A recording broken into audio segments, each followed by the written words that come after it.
This is a poem that I wrote trying to take the perspective of Muhammad Bouazizi, known to his villagers as Basboosa.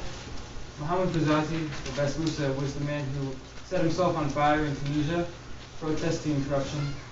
And this act of desperation and suicide sparked other suicides that were copycat suicides across not only North Africa, but also the Middle East.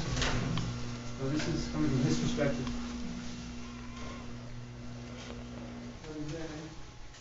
Father died when I was 3. My uncle's condition is getting worse. There were no jobs for me despite my degree, and I can't seem to get enough money to put in my mother's purse.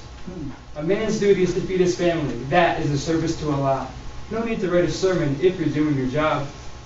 So I pushed this cart with a sense of purpose. I've been doing odd jobs since I was 10 to keep my older sisters in school and to keep them fed, and to finally buy myself a work van.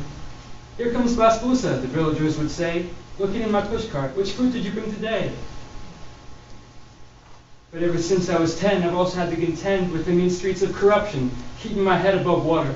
I could turn to dealing drugs to make some easy money, but if I'm arrested, then that's the end of it. My family will go hungry.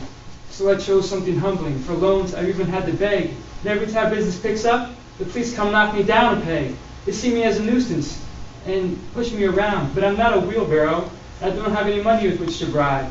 When the cop hit me, she also spit in my eye. I can't spare a dinar, I said, or any more of my pride.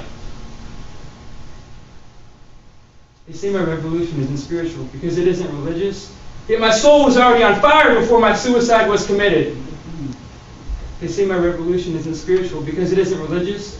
Yet if you had told that to me while I doused myself in gasoline, I would have said, I'm sorry, you're mistaken. A man's honor is a gift from heaven. It cannot be accepted if the last of it is taken. I am a secular Muslim. I don't go around making a fuss of it.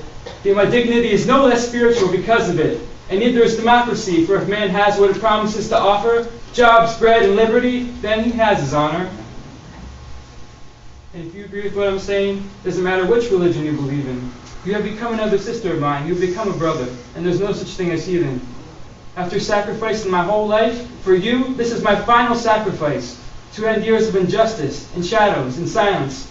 For a liberation, for a better tomorrow, for an everlasting change, I committed this act of violence so that you too might never have to resort to becoming a ball of flames.